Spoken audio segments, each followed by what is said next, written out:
Apa khabar semua? Korang tahu tak company Lotus yang buat sports car tu pada satu masa pernah dimiliki oleh Proton. Kalau anda perasan, dekat badge Proton dulu ada tulis Handling by Lotus. Itu maknanya zaman tu engineer Proton belajar teknologi Lotus ni macam mana nak improve handling. Dan disebabkan Proton own Lotus satu masa dulu, jadi kita bolehlah nak ambil semua teknologi dia. Ke tak boleh? Jom kita tengok apa dia Lotus ni sebenarnya. Jadi Lotus ni ataupun dalam bahasa Melayu dia, teratai, sebenarnya dia adalah satu company kereta yang dah sangat lama dah wujud. Dah ada dekat 80 tahun. Jadi sejarah dia memang sangat panjang dan sampai sekarang ni ownership company ni masih berubah-ubah. Dan sekarang ni Geely lah yang own Lotus. Dan memang ada sebab kenapa Lotus ni berubah-ubah owner dia. Nanti saya ceritakan. Tapi mungkin yang paling best sekali pasal Lotus ni sekarang ni adalah diorang produce satu elektrik supercar yang diberi nama Lotus Evija ke Evija. Minta maaf, saya pun tak pasti macam mana nak pronounce. Pelik sangat nama dia. Nanti pun kita akan tengok pasal kereta ni. Baik, balik kepada asal-usul Lotus. Bila sebut je Lotus ni, nak tak nak kita mesti akan dengar nama Colin Chapman. Jadi Colin Chapman ni lah yang menubuhkan Lotus Cars pada tahun 1952. Colin ni sebenarnya kepakaran dia dalam bidang aero. Dia belajar structural engineering dekat University College London dan lepas tu dia join London Air Squadron untuk belajar terbang. Jadi kalau korang perasan kenapa kereta Lotus ni dia kecil dan comel, lepas tu dia bukanlah nak kata kereta yang paling power engine dia dalam dunia ni. Benda ni adalah disebabkan falsafah Colin Chapman ni adalah kalau kita tambah power, kereta akan laju dekat straight. Kemudian bila kita kurangkan berat, baru kereta tu akan laju dekat mana-mana pun. So ini yang Colin Chapman pegang lah sepanjang dia design kereta Lotus. Sebab tu sampai sekarang Lotus ni dia akan utamakan handling, penggunaan material yang ringan, low center of gravity, aerodynamic grip dan macam-macam lagi lah. Tapi dia tak push sangat untuk pakai enjin yang paling besar dalam dunia ni. Mungkinlah falsafah Colin ni datang dari training dia sebagai structural engineer dan juga sebagai pilot. Jadi Colin Chapman ni even sebelum dia buat company Lotus lagi, dia dah mod satu kereta ni. Nama kereta tu Austin 7 dan dia mod kepada kereta racing yang dipanggil sebagai Mark 1. Kereta ni lah yang dia bawa untuk pergi racing dekat private event dan dia namakan kereta Mark 1 ni Lotus. Sampai sekarang orang tak tahu kenapa dia bagi nama Lotus dekat kereta ni. Padahal Lotus tu kalau dalam bahasa Malaysia adalah bunga teratai. Agaknya kalau saya buka company nama teratai, ada orang nak beli tak kereta tu? Yang bestnya Lotus Mark 1 ni dia boleh menang pula tu. Jadi guna duit menang ni lah Colin Chapman buat pula Mark 2. Jadi macam tu lah, makin lama dia makin upgrade kereta dia. Dan bila dia selalu menang, orang akan notice lah yang design approach dia agak berbeza. Dan Colin sendiri mula perasan yang dia sebenarnya boleh menang tanpa melanggar peraturan sedia ada. Sampaikan satu tahap dia mod intake port kereta tu untuk bagi udara mudah lalu, sampaikan kereta dia ni boleh menang kelas tu dan boleh bertanding dalam kelas lagi atas. Jadi peraturan sendiri yang terpaksa diubah semata-mata untuk ban Colin punya mod ni. Jadi walaupun tim lain sakit hati sikit, tapi dari segi racing, dari segi teknologi, memang nak kena ada orang macam Chapman ni untuk push the limit. Dan bila sampai version Lotus ke-6 pun dan dia masih boleh menang lagi,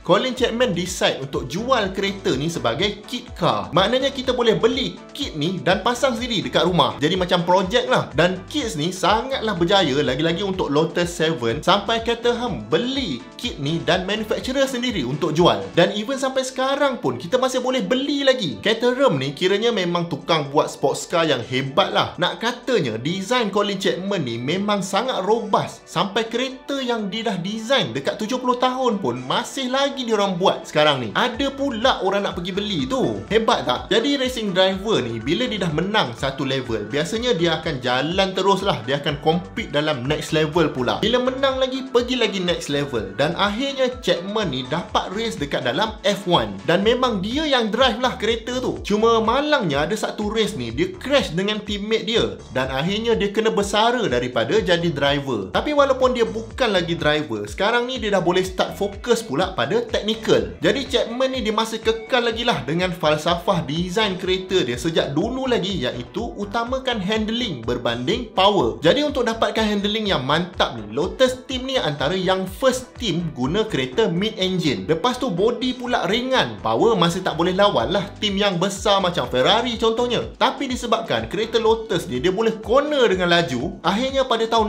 63 team Lotus ni menang F1 Championship dia yang pertama. Kemudian Chapman ni dia teruskan lagi dia punya innovation, especially part handling lah. Lagi satu, Chapman ni juga dia ada business mindset lah. Asalnya dulu kereta F1 ni dia clean je, tak ada logo-logo sponsor macam-macam ni. Jadi Chapman ni pun start jual slot untuk advertise brand untuk mana-mana company yang nak lah, dan dia akan cat kereta tu dengan warna dengan logo company tu. In return, company tadi kena bayar dekat dia certain amount, dan dia boleh guna duit tu untuk develop lagi kereta dia. Jadi macam win-win situation lah. Sebab tu sekarang ni korang tengok, kalau kereta racing tak kira lah F1 ke NASCAR ke, penuh dengan lambang-lambang company yang sponsor diorang. Contohnya kalau tim Mercedes F1, Petronas yang sponsor. Lepas tu kalau Ferrari, Shell yang sponsor. Ini main sponsor lah. Lepas tu logo yang kecil-kecil macam tu sponsor yang murah sikit. Tapi murah-murah pun dalam F1 ni sekarang ni main puluh-puluh juta juga kalau nak letak logo dekat kereta tu. Jadi punca benda ni berlaku adalah Colin Chapman dengan Lotus lah. Diorang yang first kenalkan sponsorship ni. Mungkin satu benda yang orang tak boleh lupa pasal Lotus sampai sekarang ni adalah diorang ni lah yang first kali introduce konsep ground effect untuk kereta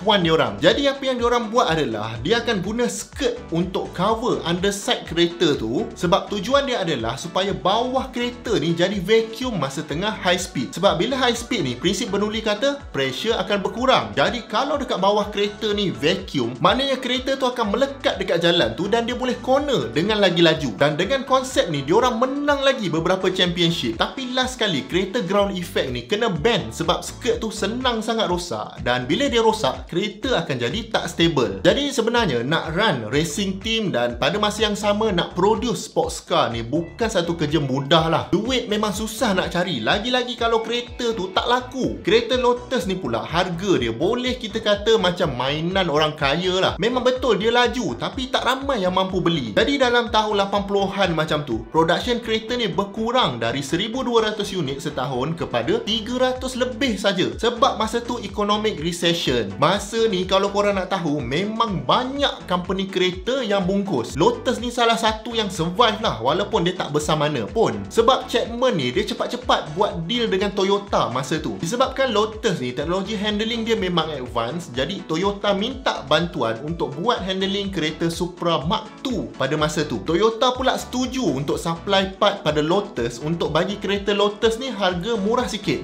Jadi macam win-win lah dekat situ. Kemudian Chapman juga bekerjasama dengan DeLorean. Tapi malangnya company ni ada skandal, dan masa skandal ni tengah kecoh, Chapman pula mati. Jadi bila Chapman tak ada, memang huru-hara lah Lotus ni. Sebab Lotus dengan Colin Chapman ni macam satu benda yang sama lah. Contribution Colin Chapman ni memang banyak dekat situ. Kiranya dalam tahun 83 macam tu, memang sikit lagi lah company Lotus ni nak bankrupt. Tapi ada pula seorang mamat ni, nama dia David Wickens. Dia guna duit dia dan company dia untuk beli Lotus ni, dan lepas tu cepat-cepat dia cari investor yang baru. Kira kalau Wickens ni tak ada, memang Lotus ni pun tak ada lah. Jadi bila orang UK sendiri tak nak invest dekat Lotus ni, dia pun carilah international partner. Dan akhirnya pada tahun 86 General Motor beli Lotus ni. Tapi tak lama lepas tu, pada tahun 93 GM jual pula Lotus ni pada holding company yang memiliki syarikat Bugatti. Jadi pada satu masa dulu Lotus dengan Bugatti ni macam adik-beradik lah. Tapi company ni pun tak berminat nak pegang Lotus lama-lama. Jadi pada tahun 96 majority share dalam Lotus ni dibeli oleh Proton. Jadi Proton ni lah owner baru kepada Lotus.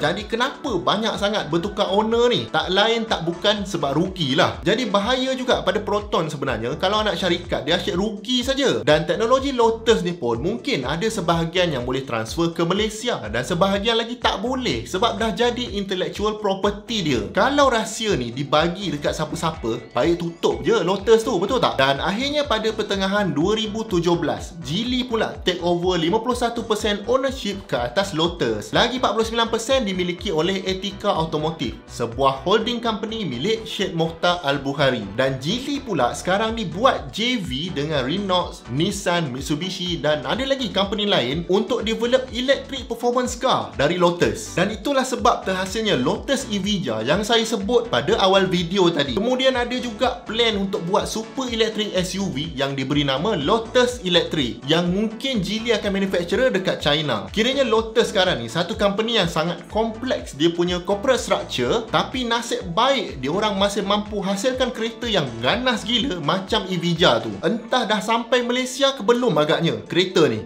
Kalau korang tahu, komen dekat bawah. Tapi kalau Lotus ni korang rasa kompleks, dunia otomotif ni sebenarnya jauh lagi kompleks dari yang kita nampak. Kalau korang subscribe, barulah jadi kurang kompleks sebab saya akan cuba explain semuanya. Jemput tonton banyak lagi video-video best dekat sini dengan dekat sini. Jumpa lagi di video yang akan datang. Assalamualaikum.